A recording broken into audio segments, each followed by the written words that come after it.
Hello everyone, welcome to Prakriti classes. I hope you all are doing well. तो friends, आज के इस class में हम आपके सामाजिक अध्ययन के एक और महत्वपूर्ण टॉपिक के बारे में पढ़ेंगे। ये आपके शिक्षक वर्ग के सभी वर्गों के लिए इम्पॉर्टेंट है, चाहे वो आपका सहायक शिक्षक हो या फिर व्याख्याता। और ये आपके CG TET, C TET and CG Vyapam, जितने भी आपके सीजी व्यापम में एग्ज़ाम्स होते हैं, उन सभी के लिए जो हमारी सीरीज़ चलाई जा रही है यहाँ पर, वो इन सभी एग्ज़ाम्स के लिए बहुत ही इंपॉर्टेंट है। तो लास्ट तक आप ज़रूर बने रहेंगे। ये हमारी 13वीं क्लास होगी। इससे पहले जो एसएसटी आपके, उसकी 12 क्लासेस हो चुकी हैं। तो जिन्होंने भी वो सभी क्लासेस नहीं देखी, वो जाकर ज़रूर देखिए। और यहाँ पर आपकी सीडीपी, हिंदी, कंप्यूटर, ईवीएस और एसएसटी, इन सभी की क्लासेस कराई जा रही है। और साथ ही साथ इनके जो पीवाईक्यूज़ हैं, उन्हें भी यहाँ पर सॉल्व कराए जा रहे हैं। तो जिन्होंने भी ये सभी क्लासेस नहीं देखी, वो जाकर ज़रूर देखिए। सभी क्लासेस आपको हमारे चैनल में प्लेलिस्ट के माध्यम से मिल जाएंगी। यहाँ पर आपको बिल्कुल फ्री क्लासेस प्रोवाइड की जा रही हैं। तो ज़्यादा से ज़्यादा आप इसे शेयर कीजिए। और जिन्होंने भी अभी तक हमारे चैनल को सब्सक्राइब नहीं किया, वो चैनल को सब्सक्राइब कर लीजिए, लाइक कमेंट ज़रूर कीजिए। और जिन्हें भी अगर इन सभी की पीडीएफ चाहिए, वो हमारे टेलीग्राम से जुड़ सकते हैं। टेलीग्राम का लिंक आपको डिस्क्रिप्शन में मिल जाएगा। यहाँ पर आपको सभी प्रकार की पीडीएफ प्रोवाइड कर दी जा रही है। तो जिन्हें भी अगर पीडीएफ चाहिए, वो टेलीग्राम को ज्वाइन कर सकते हैं।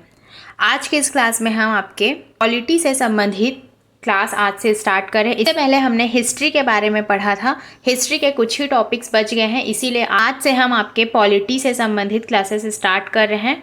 तो ऐसे ही अल्टरनेट डेज में हम पॉलिटी, हिस्ट्री एंड ज्योग्राफी, इन सभी की क्लासेस मिक्स करके पढ़ाते हुए चलेंगे। तो आप लास्ट तक इसमें ज़रूर बने रहेंगे और ज़्यादा से ज़्यादा आप इसे शेयर कीजिए, ताकि सभी को ये सभी क्लासेस मिल सकें।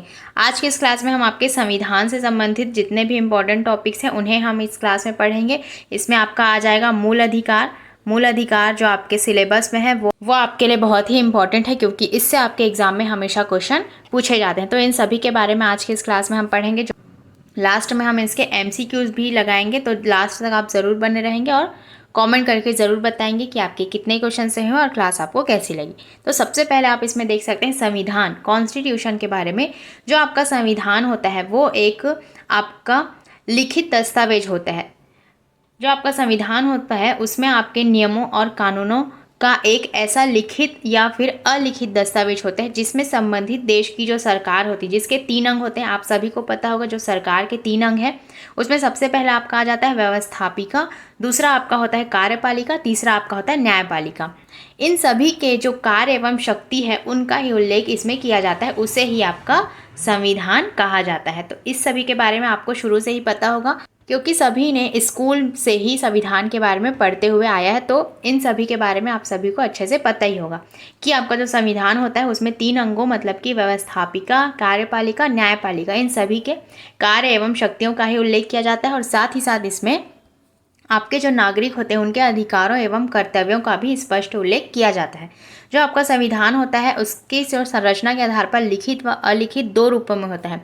जो आपका संविधान होता है, इसमें आपके लिखित दस्तावेज भी होते हैं और अलिखित दस्तावेज भी होते हैं। तो इसे आप इसमें याद रखेंगे। और जो संविधान एक गत्यात्मक स्वरूप होता है, अतः परिवर्तन के आधार पर संविधान लचीला एवं कठोर रूप में भी हो सकता है।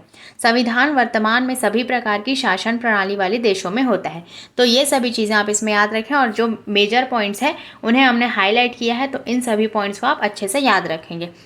अब नेक्स्ट आप इसमें देखेंगे जो संविधान का आपका निर्माण हुआ है, उसके बारे में आप देखेंगे। जो आपका संविधान का निर्माण हुआ है, वो आपका कब हुआ था। भारत में संविधान सभा के सिद्धांत का दर्शन सर्वप्रथम तिलक द्वारा तैयार स्वराज विधेयक 1895 में देखा जा सकता है। आपके लोकमान्य तिलक थे, इनका पूरा नाम भी आप याद रखें, लोकमान्य तिलक। उनके द्वारा स्वराज विधेयक 1895 में इसे देखा जा सकता है। इसमें कहा गया आगे कि वर्ष 1922 में महात्मा गांधी ने कहा कि भारतीय संविधान का निर्माण भारतीयों की इच्छा अनुसार होगा। जो भारतीय संविधान का निर्माण होगा, उसमें महात्मा गांधी ने कहा 1922 में कि जो भारतीय संविधान का निर्माण होगा, वो भारतीयों की इच्छा अनुसार होगा। 1924 में मोतीलाल नेहरू ने संविधान सभा की मांग की थी। जो 1924 है, उसमें मोतीलाल नेहरू ने संविधान सभा की मांग की, परंतु एम.एन. रॉय के नेतृत्व में पहली बार औपचारिक संविधान सभा की मांग की गई।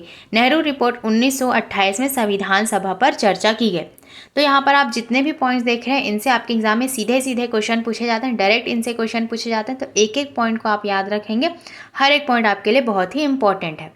1942 में क्रिप्स मिशन में संविधान सभा के गठन की बात कही गई। तो ये भी पॉइंट आप इसमें याद रखें कि 1942 में क्रिप्स मिशन में संविधान सभा के गठन की बात कही गई थी। अब आगे आप इसमें देखेंगे जो संविधान सभा है, जो आपका संविधान सभा है उसका जो निर्माण कब हुआ था। भारतीय संविधान सभा का निर्माण आपका नवंबर 1946 में कैबिनेट मिशन योजना के द्वारा किया गया था। जो इसका संविधान का निर्माण है वो आपके नवंबर 1946 में कैबिनेट मिशन योजना द्वारा किया गया था। तो ये भी आप इसमें याद रखेंगे। और जो संविधान सभा के सदस्यों का निर्वाचन अप्रत्यक्ष रूप से 10 लाख की जनसंख्या पर विधानसभा द्वारा किया गया था, परंतु जो देशी रियासत थे उनके लिए सदस्यों को मनोनीत किया गया था। तो ये सभी चीज़ें आप इसमें याद रखें। और जो इसका निर्माण है उसकी तारीख भी आप इसमें याद रखें कि नवंबर 1946 में कैबिनेट मिशन द्वारा इसका निर्माण किया गया था। अब आगे आप इसमें देख सकते हैं संविधान सभा के लिए कुल 389 स्थान निर्धारित किए गए थे। तो ये जो सीटें हैं उसे भी आप इसमें याद रखेंगे। जो संविधान सभा के लिए कुल 389 स्थान निर्धारित किए गए थे, जिसमें से आपके थे 296 सीटें ब्रिटिश भारत के और 93 सीटें देसी रियासतों के लिए थी। और 1296 सीटों में से 292 सदस्यों का चयन 11 गवर्नरों के प्रांतों से और 4 सदस्यों का चयन मुख्य आयुक्त के प्रांतों से किया जाना था। तो ये सभी पॉइंट्स आप इसमें याद रखें। जितने भी इनमें सीटें निर्धारित की गई थी उनके भी नाम आप इसमें याद रखेंगे। अब आगे आप इसमें देख सकते हैं 9 दिसंबर 1946 को सच्चिदानंद सिन्हा अस्थायी अध्यक्ष की अध्यक्षता में संविधान सभा की पहली बैठक हुई। तो ये आपके लिए बहुत ही मोस्ट इम्पॉर्टेंट पॉइंट है, इसे आप अच्छे से याद रखेंगे कि जो आपके अस्थायी अध्यक्ष के रूप में जिन्हें पहली बार बनाया गया था वो थे आपके सच्चिदानंद सिन्हा, जिन्हें 9 दिसंबर 1946 को अस्थायी अध्यक्ष के अध्यक्षता के रूप में संविधान की पहली बैठक में इन्हें शामिल किया गया था। आगे आप इसमें देख सकते हैं मुस्लिम लीग के बहिष्कार के कारण 211 सदस्य ही उपस्थित हुए थे। जो मुस्लिम लीग का बहिष्कार हुआ था उसके कारण उनके 211 सदस्य ही इसमें उपस्थित हुए थे। आगे आप इसमें देख सकते हैं 11 दिसंबर 1946 को डॉक्टर राजेंद्र प्रसाद को संविधान सभा का स्थायी अध्यक्ष एवं H.C. मुखर्जी को उपाध्यक्ष चुना गया था। आप इसमें देख सकते हैं जो 9 दिसंबर 1946 को सच्चिदानंद सिन्हा को अस्थायी अध्यक्ष के रूप में चुना गया था, उसके 2 दिन के ही बाद 11 दिसंबर 1946 को डॉक्टर राजेंद्र प्रसाद को संविधान का स्थायी अध्यक्ष एवं जो H.C. मुखर्जी हैं उन्हें उपाध्यक्ष चुना गया था। तो ये सभी नाम आप इसमें याद रखें, डायरेक्ट आपके एग्जाम में ये सभी क्वेश्चन पूछे जाते हैं। आगे आप इसमें देखेंगे सर B.N. राव को संविधान सभा का सलाहकार नियुक्त किया गया था। जिन्हें भी जिनकी उपाधि दी गई थी उन सभी के नाम आप इसमें याद रखेंगे। आगे आप इसमें देखेंगे 13 दिसंबर 1946 को नेहरू ने उद्देश्य प्रस्ताव प्रस्तुत किया। संविधान सभा ने कई समितियों के माध्यम से संविधान निर्माण का कार्य किया। संविधान के निर्माण में 2 वर्ष 11 माह तथा 18 दिन लगे। तो आपसे ये भी क्वेश्चन पूछा जाता कि आपके संविधान के निर्माण में कितने दिन लगे, तो आपको पता होना चाहिए कि 2 वर्ष 11 माह तथा 18 दिन लगे। 26 नवंबर 1949 को संविधान के कुछ अनुच्छेदों को लागू कर दिया गया। उसके बाद 26 जनवरी 1950 को इसे पूर्ण रूप से लागू किया गया था। आप गणतंत्र दिवस के रूप में मनाते हैं। तो जो संविधान आपका लागू किया गया था उसकी डेट आप इसमें याद रखेंगे कि 26 जनवरी 1950 को इसे लागू किया गया था और इसे बनने में टोटल 2 वर्ष 11 माह तथा 18 दिन लगे थे।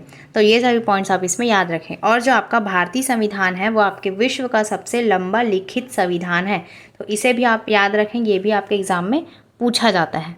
अब आगे आप इसमें देखेंगे जो इसका प्रस्तावना है इसके बारे में आप इसमें देखेंगे। भारतीय संविधान की जो प्रस्तावना है निम्न प्रकार से है।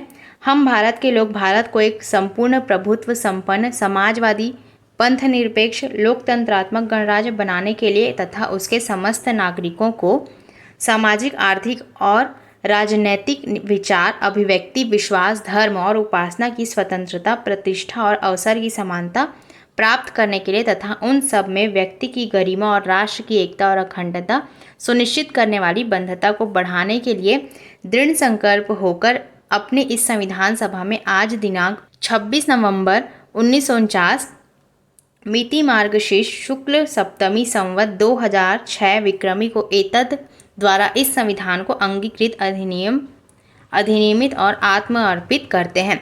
तो यहाँ पर आप जितनी बातें यहाँ पर लिखी गई हैं, जो भी सामाजिक, आर्थिक, राजनैतिक, विचार, अभिव्यक्ति, विश्वास, ये आपके एग्ज़ाम में डायरेक्ट क्रम के माध्यम से पूछे जाते हैं कि इनका जो क्रम है वो किस प्रकार से इसमें निर्धारित किया गया। तो इसे आप लाइन से इसमें याद रखेंगे, क्योंकि इनसे आपके एग्ज़ाम में हमेशा क्वेश्चन पूछे जाते हैं। सामाजिक, आर्थिक, राजनैतिक, विचार, अभिव्यक्ति, विश्वास, धर्म, उपासना, ये जो हैं आपके एग्ज़ाम में डायरेक्ट पूछे गए हैं। तो इनके जो क्रम है आप इसे अच्छे से याद रखेंगे। अब नेक्स्ट आप इसमें देख सकते हैं कि 42वें संविधान संशोधन द्वारा प्रस्तावना में समाजवादी, पंथ निरपेक्ष तथा अखंडता शब्द जोड़ा गया। जो 42वां आपका संविधान संशोधन था, ये भी बहुत ही इम्पोर्टेंट पॉइंट है कि 42वें संविधान संशोधन की प्रस्तावना के द्वारा उसमें समाजवादी, पंथ निरपेक्ष तथा अखंडता शब्द जोड़ा गया था। इसे संविधान की कुंजी कहा जाता है। आपसे एग्जाम में पूछा जाता है कि संविधान की कुंजी किसे कहा जाता है, तो ये सभी चीज़ों को आपकी संविधान की कुंजी के रूप में आपको जाना जाता है। तो ये सभी पॉइंट्स आप इसमें याद रखेंगे। केशवानंद भारती वाद में सुप्रीम कोर्ट ने प्रस्तावना को संविधान का मूल ढांचा माना है। इसे लघु संविधान भी कहा जाता है। तो ये भी पॉइंट्स आप इसमें याद रखें। अब आगे आप इसमें देख सकते हैं जो संविधान निर्माण से संबंधित जो समिति बनाई गई थी उसके बारे में आप देखेंगे। जो आपकी समिति है और उनके जो नाम है वो आपके एग्ज़ाम में सीधे सीधे पूछे जाते हैं। तो इनकी समिति और इनके जो आपके अध्यक्ष थे उन सभी के नाम आप इसमें याद रखें। तो सबसे पहले आप इसमें देख सकते हैं जो प्रारूप समिति था आपका, उनकी जो अध्यक्षता की थी वो की थी आपके भीमराव अंबेडकर ने। संघ संविधान समिति के अंतर्गत आएंगे आपके जवाहरलाल नेहरू। प्रांतीय संविधान समिति के अंतर्गत आएंगे सरदार पटेल। मूल अधिकार समिति के अंतर्गत भी आपके सरदार पटेल आएंगे। और संचालन समिति तथा संविधान के जो सभा के अध्यक्ष थे वो राजेंद्र प्रसाद आएंगे। तो ये सभी पॉइंट्स आप इसमें याद रखेंगे। डायरेक्ट आपके एग्जाम में ये सभी चीज़ें पूछी जाती हैं। अब आगे आप भारतीय संविधान के स्रोत के बारे में देखेंगे। सोर्स ऑफ इंडियन कॉन्स्टिट्यूशन, इसमें आपका लिखा गया है कि भारतीय संविधान निर्माण तथा विकास दोनों का परिणाम है। जो आपका भारतीय संविधान है वो विकास तथा निर्माण दोनों का परिणाम है।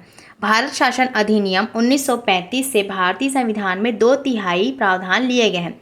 जो आपका भारत शासन अधिनियम 1935 था उससे भारतीय संविधान में 2/3 प्रावधान लिए गए थे। साथ ही विश्व के प्रमुख संविधानों से उचित तथा सम्यक प्रावधान लिए गए हैं। तो अलग अलग जो आपके विश्व के अनेक संविधान हैं उसे आपके भारतीय संविधान में जोड़ा गया है। मतलब ये चीज़ें आपके लिए बहुत ही महत्वपूर्ण हैं। इनके बारे में हम आगे डिटेल से पढ़ेंगे। आगे आप इसमें देख सकते हैं जो भारतीय संविधान की मुख्य विशेषताएं हैं, इनकी जो प्रमुख विशेषताएं हैं वो निम्न हैं। पहला आप देख सकते हैं विशाल तथा लिखित संविधान। जो भारतीय संविधान है वो बहुत ही बड़ा और इसे लिखित संविधान के रूप में आप देखते हैं। भारतीय संविधान विश्व का सबसे बड़ा लिखित संविधान है। इसमें जो प्रारंभ में इसमें 22 भाग, 8 अनुसूची तथा 395 अनुच्छेद थे। वर्तमान समय में गणना की दृष्टि से इसमें 12 अनुसूची, 24 भाग तथा 450 अनुच्छेद हो गए हैं।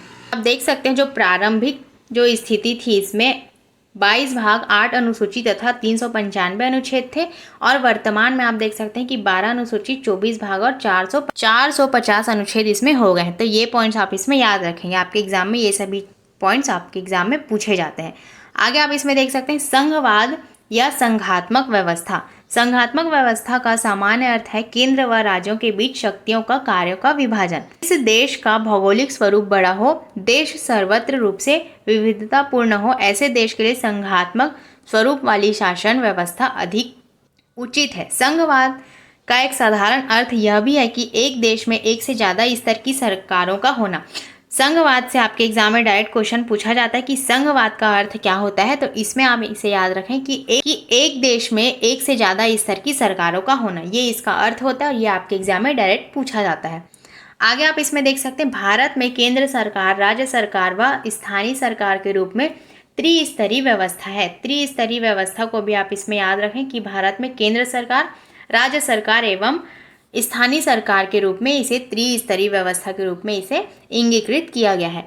भारत में संघात्मक व्यवस्था के तहत शक्तियों का विकेंद्रीकरण भी किया गया है। नेक्स्ट पॉइंट अब इसमें आप देख सकते हैं संसदीय प्रणाली तथा एकल संविधान। जो आपका भारत है उसमें एकल संविधान का प्रारूप दिया गया है। एकल संविधान द्वारा संसदीय शासन प्रणाली के गणतंत्रात्मक रूप को अपनाया गया, अर्थात शासन या राज्य का प्रमुख वंशानुगत नहीं है।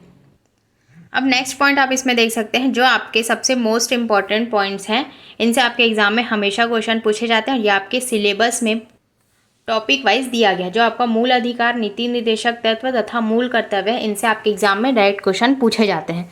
तो इसमें आप देख सकते हैं, जो संविधान के भाग 3 में, जो आपका संविधान का भाग 3 है, उसमें 6 मूल अधिकारों का उल्लेख है। जो आपके मूल अधिकार हैं वो टोटल 6 हैं और मूल अधिकारों की प्राप्ति के लिए राज्य सरकार को विवश किया जा सकता है। राज्य के कर्तव्यों का निर्धारण नीति निर्देशक तत्व के अंतर्गत संविधान के भाग 4 में, आप इसमें देख सकते हैं कि संविधान के भाग 3 में आपके 6 मूल अधिकारों का उल्लेख है और जो आपके संविधान के भाग 4 में आपके अनुच्छेद 36 से लेकर 51 तक नीति निर्देशक तत्व के बारे में दिया गया है और आपके 42वें संविधान संशोधन द्वारा संविधान में मूल कर्तव्यों को समाहित किया गया है, जिनकी संख्या वर्तमान में है 11। तो आपसे डायरेक्ट इसमें क्वेश्चन पूछा जाता है कि आपके मूल अधिकार कितने हैं। तो आपको पता होना चाहिए कि भाग 3 में आपके मूल अधिकार है टोटल 6 और आपके जो नीति निर्देशक तत्व हैं वो आपके हैं भाग 4 में अनुच्छेद 36 से 51 तक आपके नीति निर्देशक तत्व हैं और आपके जो मूल कर्तव्य हैं वो है टोटल आपके 11। 42वें संविधान संशोधन द्वारा इसे समाहित किया गया है मूल कर्तव्य के रूप में और जिनकी संख्या आपकी 11। तो ये सभी पॉइंट्स आप इसमें याद रखेंगे, डायरेक्ट आपके एग्जाम में ये सभी क्वेश्चन पूछे जाते हैं। अब जो आपके मूल अधिकार हैं उनके बारे में हम एक एक करके पढ़ेंगे। जो आपके 6 मूल अधिकार हैं उनके बारे में आप देखेंगे, जो कि आपका है भाग 3 में आपके मूल अधिकार के बारे में दिया गया है, जो कि आपके हैं 6। सबसे पहला मूल अधिकार आप इसमें देख सकते हैं, भारतीय संविधान में निर्धारित जो मूल अधिकार हैं, सबसे उसमें पहला अधिकार आपका आता है समानता का अधिकार। यह आपका दिया गया है 14 से 18 अनुच्छेद के अंतर्गत। इसमें आपका लिखा गया है कि विधि के समक्ष समानता, जो आपका लिखा गया अनुच्छेद 14 में। धर्म, मूल, वंश, जाति, जन्म स्थान के आधार पर विभेद का निषेध आपका लिखा गया अनुच्छेद 15 में। लोक नियोजन में अवसर की समानता आपका अनुच्छेद 16 में लिखा गया। ये जितने भी आपके अनुच्छेद यहाँ पर दिए गए हैं, इनसे आपके एग्जाम में डायरेक्ट क्वेश्चन पूछे जाते हैं। हर एक अनुच्छेद के बारे में आपको पता होना चाहिए। सबसे आपका इम्पॉर्टेंट जो अनुच्छेद है वह है आपका अस्पृश्यता का अंत। अनुच्छेद 17 में इसका उल्लेख किया गया है, यह आपके एग्जाम में हमेशा पूछा जाता है। नेक्स्ट आपका उपाधियों की समाप्ति, यह आपके अनुच्छेद 18 में लिखा गया। तो आप देख सकते हैं कि जो आपका समानता का अधिकार है उसमें आपके टोटल 14 से लेकर 18 अनुच्छेद तक की बातें इसमें लिखी गई है। इसमें से आपका सबसे इम्पॉर्टेंट है अस्पृश्यता का अंत, जो कि आपके अनुच्छेद 17 में दिया गया है।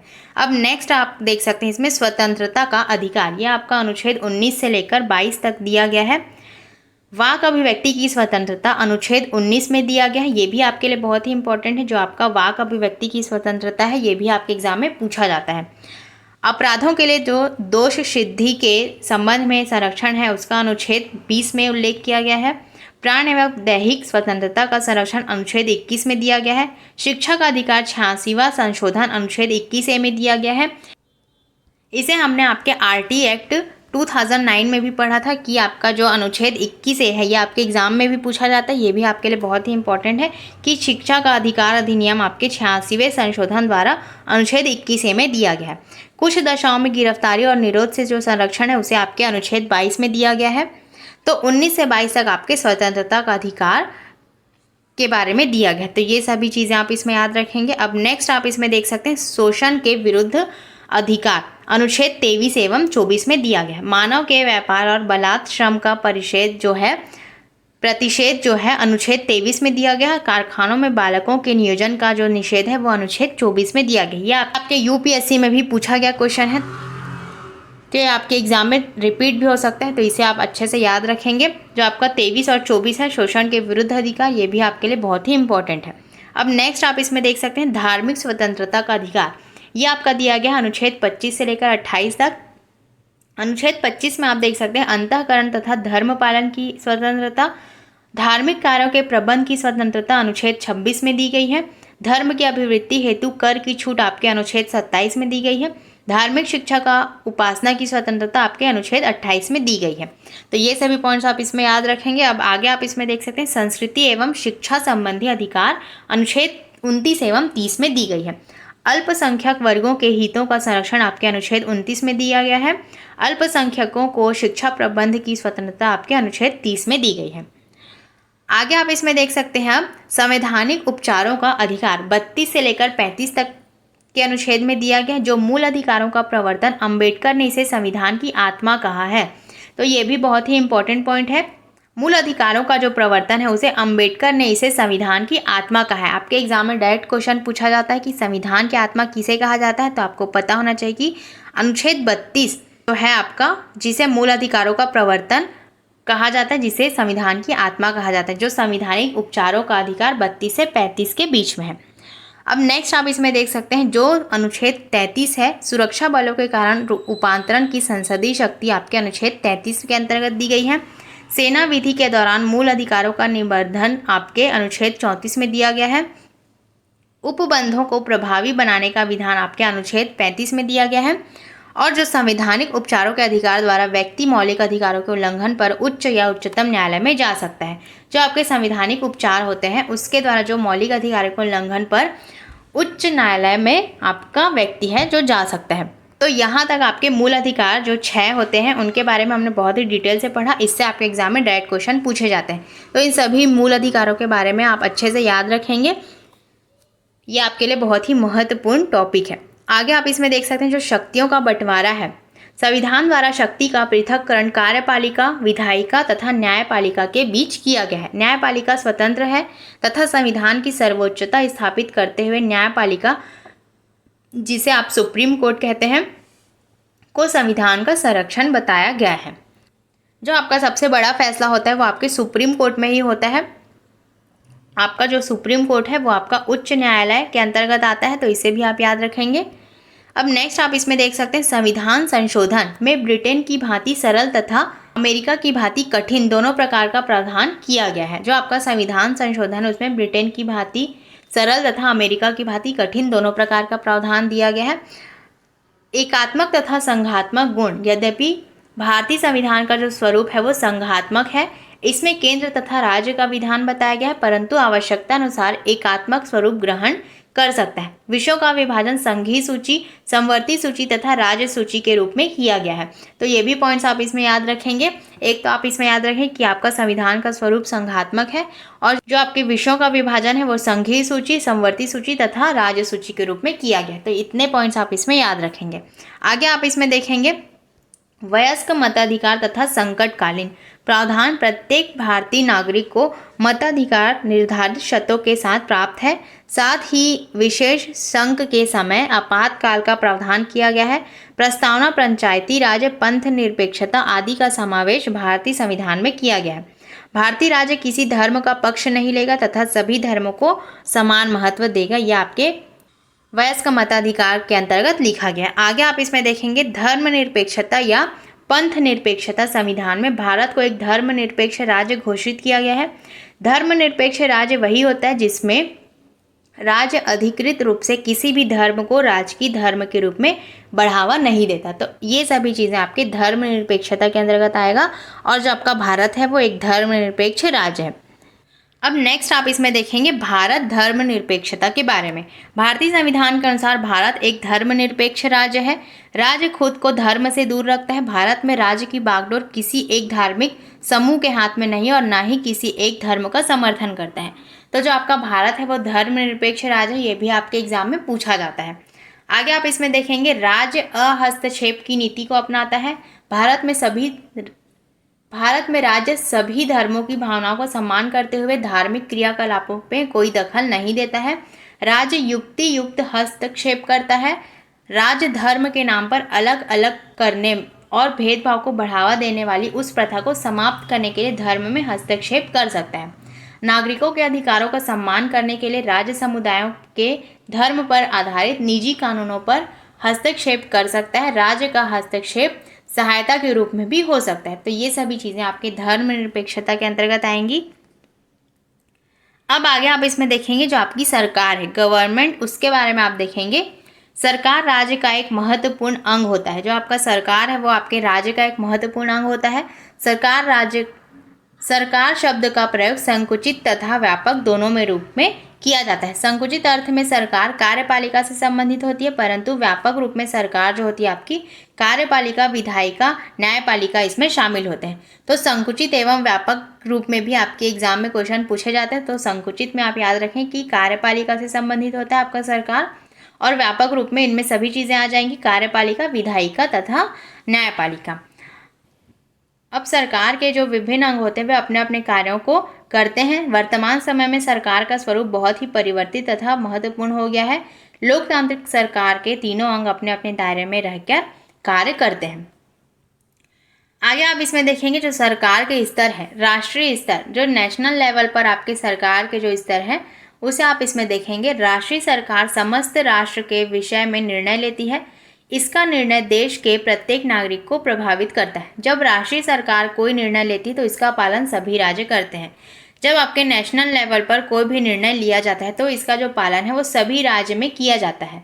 राजनयिक, वाणिज्यिक एवं अन्य कई निर्णय राष्ट्रीय स्तर की सरकार द्वारा लिए जाते हैं। तो आपके एग्जाम में पूछा जाता है कि राष्ट्रीय स्तर की सरकार द्वारा क्या क्या निर्णय लिए जाते हैं, तो ये सभी पॉइंट्स आप इसमें याद रखें। जो राजनयिक, वाणिज्यिक एवं अन्य कई निर्णय हैं जो राष्ट्रीय स्तर की सरकार द्वारा लिए जाते हैं। अब राज्य स्तर के बारे में आप इसमें देखेंगे। जो स्टेट लेवल की राज्य सरकार है, राज्य स्तर की सरकार राज्य से संबंधित कार्यों को करती है। जितने भी आपके राज्य से संबंधित कार्य होते हैं उसे आपकी राज्य सरकार करती है। यह संबंधित राज्यों के लिए कानून का निर्माण, क्रियान्वयन आदि का कार्य करती है। वर्तमान समय में राज्य सरकार बहुत से कल्याणकारी कार्य जैसे स्वास्थ्य, शिक्षा आदि कार्य करती है। आगे आप इसमें देखेंगे स्थानीय स्तर, जो लोकल लेवल है। स्थानीय सरकार संबंधित गांव, कस्बे, शहर के लोगों द्वारा नियंत्रित की जाती है। इसमें स्थानीय स्तर के विकास कार्यों का निर्णय स्थानीय लोगों द्वारा किया जाता है, जैसे बच्चों के खेलने का पार्क, स्थानीय विवादों का निपटारा आदि, ये सभी आपके लोकल लेवल की सरकार करती है। अब आगे आप इसमें देखेंगे लोकतांत्रिक सरकार के बारे में। जो आपका भारत है एक लोकतांत्रिक सरकार के रूप में आप इसे जानते हैं। जब जनता निर्वाचन प्रक्रिया के द्वारा अपने प्रतिनिधियों का चुनाव करती है तो इससे यह माना जाता है कि जनता स्वयं की शासक है और विधि निर्माण क्रिया में सम्मिलित है। इस प्रकार की जो सरकार होती है उसे ही लोकतांत्रिक सरकार कहा जाता है, जिसमें जनता जो होती है आपकी स्वयं शासक होती है और विधि निर्माण प्रक्रिया में सम्मिलित होती है। इसके जो प्रकार होते हैं वो दो प्रकार होते हैं। अध्यक्षात्मक सरकार मतलब कि राष्ट्रपति सरकार एवं सदी सरकार। इन दोनों ही प्रकार की सरकार के निर्माण में जनता की भूमिका होती है। जनता के द्वारा ही इन्हें चुना जाता है। लोकतांत्रिक सरकार कानून के शासन पर आधारित होती है और सरकार के इसमें तीन भाग है। सरकार के जो तीन भाग है इसे आप इसमें देखेंगे। सबसे पहला आपका होता है प्रतिभागिता, पार्टिसिपेशन। लोकतंत्र में जनता को शासन कार्य में भाग लेने का अवसर प्राप्त होता है। इसी कारण अब्राहम जो लिंकन थे उन्होंने कहा था कि लोकतंत्र जनता के लिए तथा जनता द्वारा संचालित शासन है। तो ये भी आप कथन इसमें याद रखेंगे कि अब्राहम लिंकन का जो कथन था वो था लोकतंत्र जनता के लिए तथा जनता द्वारा संचालित शासन होता है। प्रत्यक्ष लोकतंत्र में जनता प्रत्यक्ष रूप से सरकार का संचालन करती, जबकि अप्रत्यक्ष लोकतंत्र में जनता के द्वारा निर्वाचित प्रतिनिधि शासन का संचालन करते हैं। अब नेक्स्ट आप इसमें देखेंगे विवादों का जो समाधान है, रिजॉल्विंग कॉन्फ्लिक्ट के अंतर्गत आप देखेंगे लोकतंत्र में विवादों के समाधान का पर्याप्त प्रबंध किया गया है। भारतीय संविधान में विवादों के समाधान हेतु पर्याप्त उपबंध है। उच्चतम न्यायालय राज्यों तथा केंद्र के बीच विवादों का समाधान करती है। जनता, सरकार तथा जनता के बीच विवादों का निर्णय न्यायपालिका द्वारा किया जाता है। अब जो संविधान में कार्यों का विभाजन होता है वो संघीय सूची, राज्य सूची और समवर्ती सूची में किया जाता है। जो संविधान में कार्यों का विभाजन है वो आपका होता है संघीय सूची, राज्य सूची और समवर्ती सूची में इसे किया जाता है। तो ये सभी पॉइंट्स आप इसमें याद रखेंगे। अब जो लास्ट है इसमें जो थर्ड जो इसमें लिखा गया है समता, इक्वेलिटीज। संविधान में यह कहा गया कि भारत के राज्य क्षेत्र में किसी व्यक्ति को विधि के समक्ष समता से या विधियों के समान संरक्षण से वंचित नहीं करेगा। जो भी आपके राज्य में किसी भी व्यक्ति को जो विधि के समक्ष समता से या विधि के समान संरक्षण से वंचित नहीं करेगा। जो आपका अनुच्छेद 14 है इसमें ये सभी चीज़ें कही गई है। इसी को ध्यान में रखते हुए आपके अनुच्छेद 17 में अस्पृश्यता को कानूनी रूप से समाप्त कर दिया गया है। न्याय सरकार किसी भी व्यक्ति के साथ न्याय देने में भेदभाव नहीं करेगी। विधि के समक्ष समानता के अंतर्गत कोई भी व्यक्ति, चाहे वह अमीर गरीब, ऊंचा नीचा, अधिकारी गैर अधिकारी इत्यादि हो, कानून के ऊपर नहीं है। भारतीय संविधान की प्रस्तावना में सामाजिक, आर्थिक एवं राजनीतिक न्याय की बात कही गई है। तो ये सभी चीज़ें आपके समता के अंतर्गत आएंगी, तो इसे आप इसमें याद रखेंगे। अब नेक्स्ट आप इसमें देखेंगे लोकतंत्र, डेमोक्रेसी के बारे में। लोकतंत्र एक ऐसी राजनीतिक प्रणाली तथा शासन पद्धति है जिसमें सरकार जनता की होती है तथा उसके प्रति उत्तरदायी भी होती है। डेमोक्रेसी शब्द आपका लिया गया है डेमोस तथा क्रेशिया से मिलकर बना है, जिसका शाब्दिक अर्थ होता है जनता का शासन करना।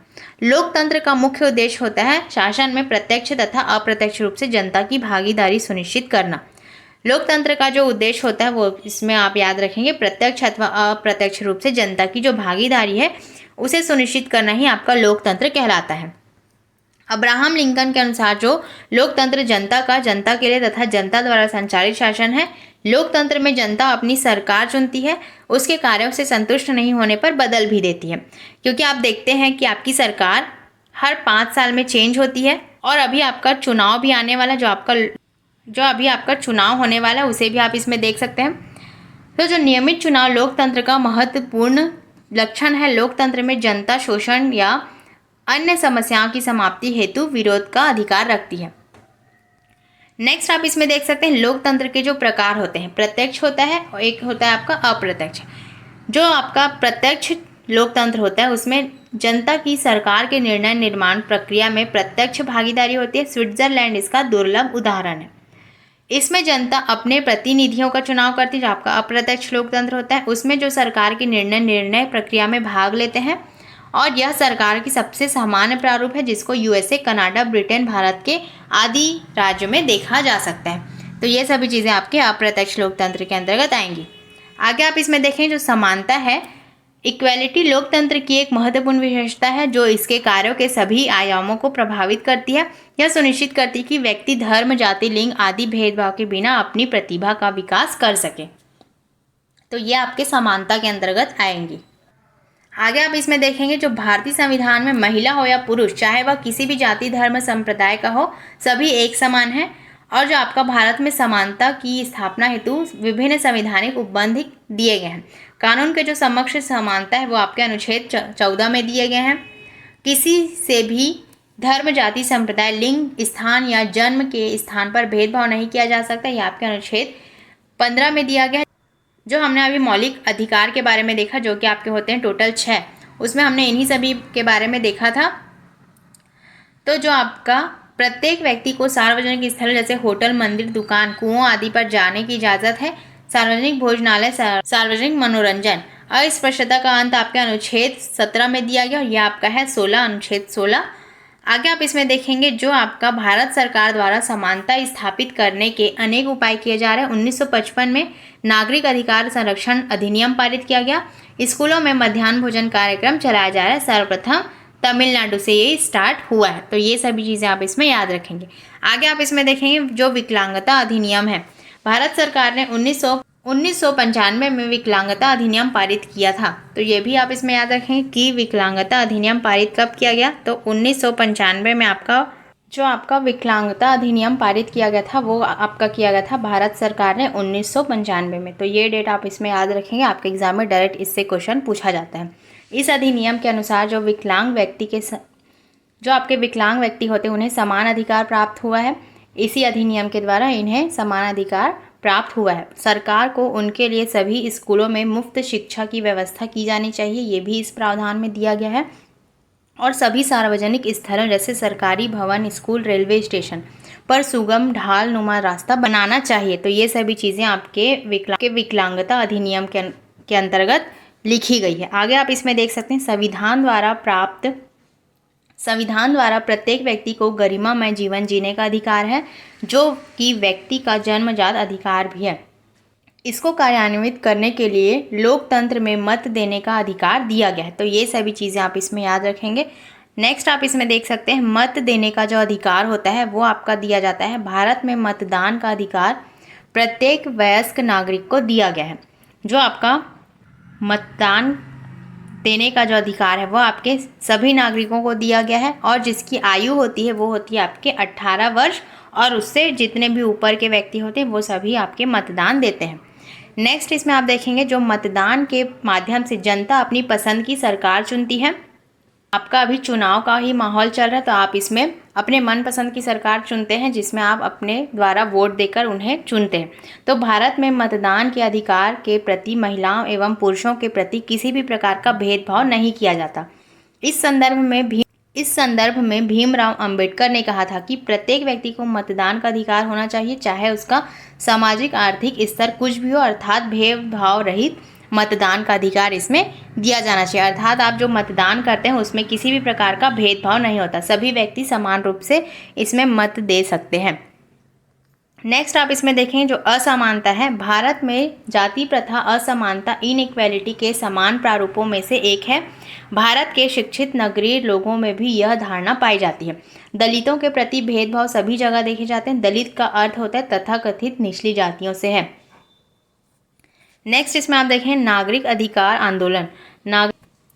जो आपका भारतीय अधिकार अधिनियम हुआ था वो आपका हुआ था 1964 में। तो ये भी आप इसमें याद रखें कि नस्ल धर्म जन्म स्थान के आधार पर भेदभाव को रोकता है। इसके अनुसार देश का प्रत्येक व्यक्ति चाहे वह अफ्रीकन हो या अमेरिकन सभी से समान रूप से बर्ताव किया जाएगा। अमेरिका में नागरिक अधिकार आंदोलन 1 दिसंबर 1955 में प्रारंभ हुआ था।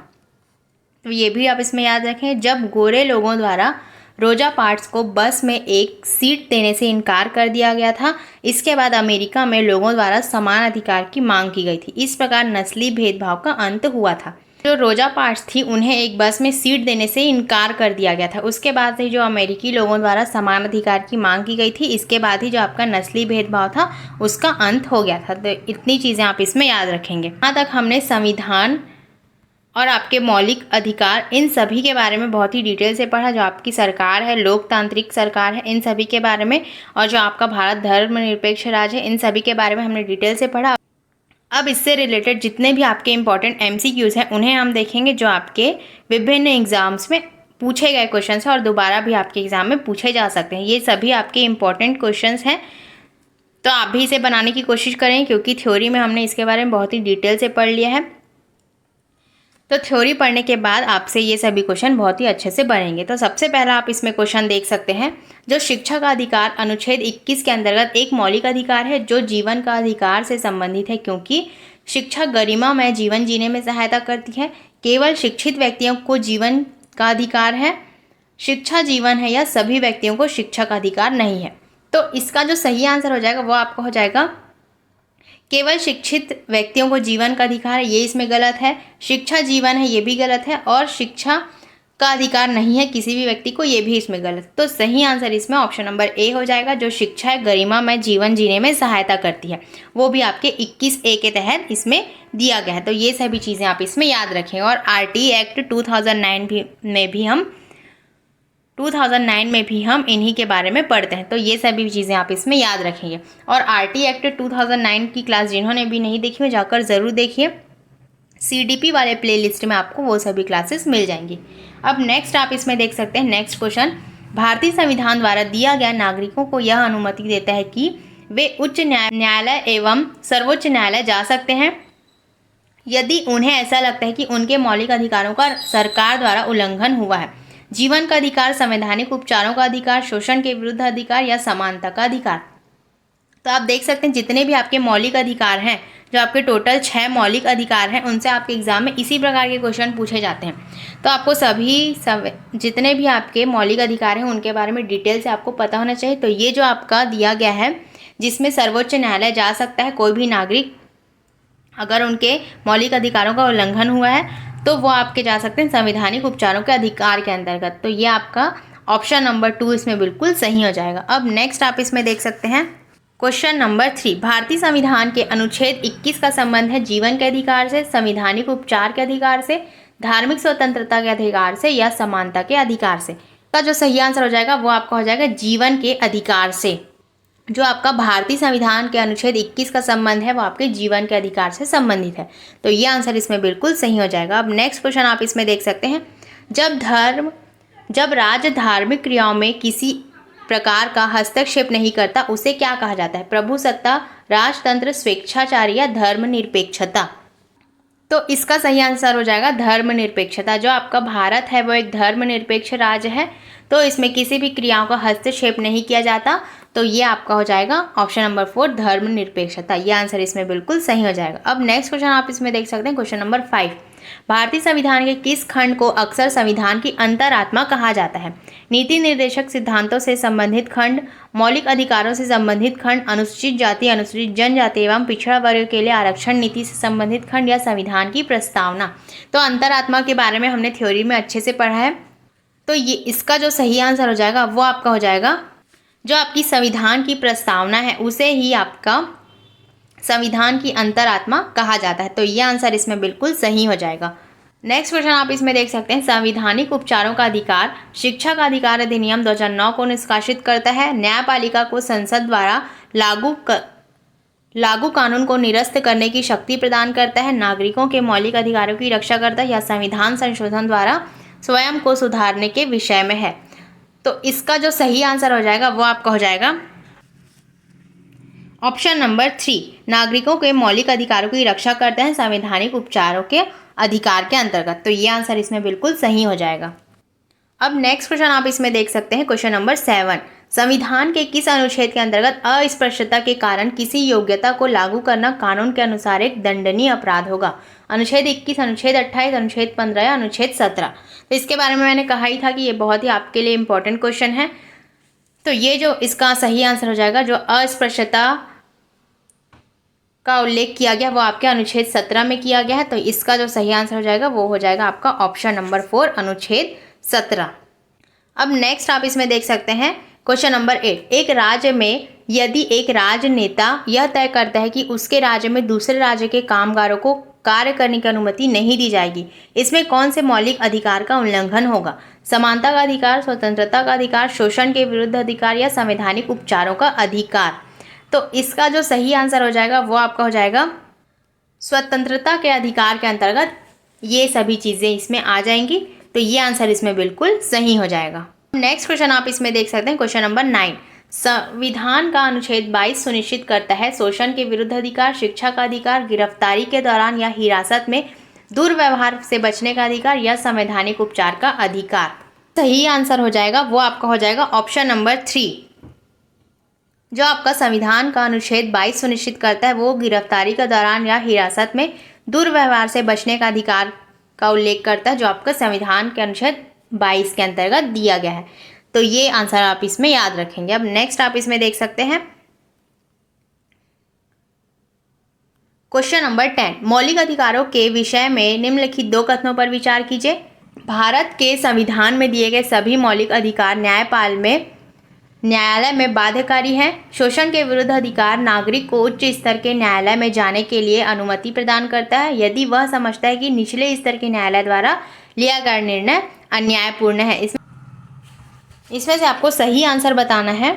तो इसका जो सही आंसर हो जाएगा वो हो जाएगा आपका ए और बी, इसमें दोनों सही है। ऑप्शन नंबर 4 इसमें बिल्कुल सही हो जाएगा क्योंकि ए और बी इसमें दोनों सही हैं। अगर भारत के संविधान में दिए गए सभी मौलिक अधिकार न्यायालय में बाध्यकारी हैं और जो आपका शोषण के विरुद्ध अधिकार है वो आपके उसे अगर निचले स्तर के न्यायालय में वो न्याय नहीं मिला तो वो उच्च न्यायालय में जाकर अपना न्याय ले सकता है। तो ये सभी चीज़ें इसके अंतर्गत बिल्कुल सही हो जाएंगी। अब नेक्स्ट क्वेश्चन आप इसमें देख सकते हैं, क्वेश्चन नंबर 11।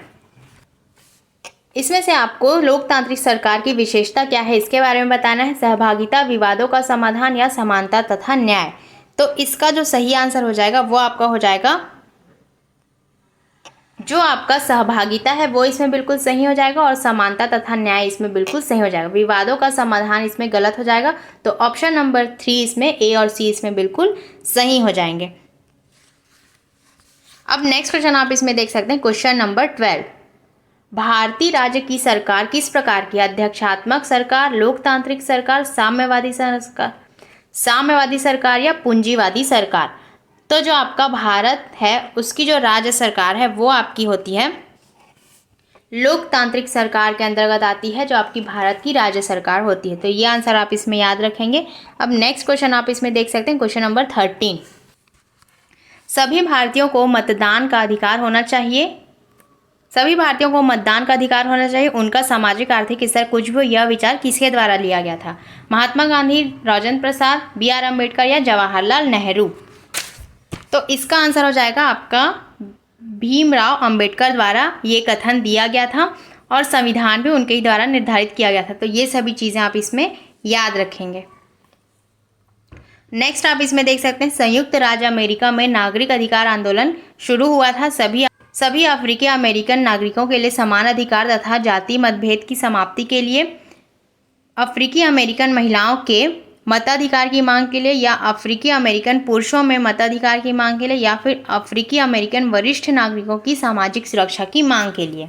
तो इसका जो सही आंसर हो जाएगा वो आपका हो जाएगा ऑप्शन नंबर 1, सभी अफ्रीकी अमेरिकन नागरिकों के लिए समान अधिकारों तथा जाति मतभेद की समाप्ति की मांग के लिए जो आपका संयुक्त राज्य अमेरिका में नागरिक अधिकार आंदोलन शुरू हुआ था वो इसी के लिए हुआ था। तो ये आंसर इसमें बिल्कुल सही हो जाएगा। अब नेक्स्ट आप इसमें देख सकते हैं क्वेश्चन नंबर 15, तवा मत्स्य संघ मछुआरों की सहकारी समितियों का एक संघ जो जंगलों से विस्थापित निवासियों के अधिकारों के लिए लड़ रहा है किस राज्य से है? उत्तराखंड, मध्य प्रदेश, छत्तीसगढ़ या झारखंड? तो यह आपका हो जाएगा मध्य प्रदेश से। यह आंसर इसमें बिल्कुल सही हो जाएगा। अब नेक्स्ट आप इसमें देख सकते हैं, निम्नलिखित कथनों में से कौन सा कथन लोकतंत्र के संबंध में गलत है? गलत है यह आपसे पूछा गया है। लोकतंत्र में एक शासक के पास देश पर शासन करने का संपूर्ण ताकत होता है। लोकतंत्र में लोग लिए गए निर्णय पर प्रश्न उठा सकते हैं। लोकतंत्र में देश के नागरिकों को अपनी पसंद का नेता चुनने की छूट होती है, या फिर लोकतंत्र में नागरिकों को कुछ स्वतंत्रताएं प्राप्त होती है। तो इसका जो सही आंसर हो जाएगा वो आपका हो जाएगा ऑप्शन नंबर ए, इसमें बिल्कुल सही हो जाएगा। जो लोकतंत्र में एक शासक के पास देश पर शासन करने की संपूर्ण ताकत होती, यही इसमें गलत हो जाएगा। इसीलिए हमारा यही आंसर इसमें सही हो जाएगा। अब नेक्स्ट हमारा है क्वेश्चन नंबर 17, लोकतंत्र में लोगों की सहभागिता पर दिए गए दो कथनों पर विचार कीजिए, सही उत्तर का इसमें चयन करना है आपको। लोकतंत्र में सामाजिक आंदोलन को संगठित करना सरकार और उसके कार्यों को चुनौती देने का एक तरीका है। लोकतंत्र सभी लोगों को भागीदारी होने की अनुमति देता है, लेकिन समाज के सभी वर्गों के लिए ऐसा करने में समर्थ नहीं होते हैं। तो इसका जो सही आंसर हो जाएगा वो आपका हो जाएगा ऑप्शन नंबर 4, मतलब कि ए और पहला और दूसरा इसमें बिल्कुल सही है। तो इसमें सही कथन आपसे पूछा गया था तो दोनों इसमें सही हो जाएगा। तो ऑप्शन नंबर 4 इसमें बिल्कुल सही हो जाएगा। तो दोस्तों आज की इस क्लास में हमने आपके जो एसएसटी है उसके हमने संविधान के बारे में पढ़ा, जो कि आपका पॉलिटी से संबंधित था। तो ज़्यादा से ज़्यादा आप इसे शेयर कीजिए ताकि सभी को ये क्लासेस मिल सकें। ये सभी आपको यहाँ पर आपको सभी प्रकार की फ्री क्लासेस प्रोवाइड की जा रही, जितने भी आपके अभी आगामी एग्ज़ाम्स होने वाले हैं, चाहे वो आपका CTET हो, CGTET हो या शिक्षक भर्ती हो या CG व्यापम से संबंधित जो भी एग्ज़ाम है, उन सभी की फ्री क्लासेस आपको प्रोवाइड की जा रही। तो जिन्होंने भी अभी तक हमारे चैनल को सब्सक्राइब नहीं किया वो चैनल को सब्सक्राइब कर लीजिए और लाइक कमेंट ज़रूर कीजिए और ज़्यादा से ज़्यादा आप इसे शेयर कीजिए। और जिन्हें भी इन सभी की PDF चाहिए वो हमारे टेलीग्राम को ज्वाइन कर सकते हैं, लिंक आपको डिस्क्रिप्शन में मिल जाएगा। तो चलिए मिलते हैं ऐसे ही नेक्स्ट क्लास में, तब तक के लिए thank you and take care.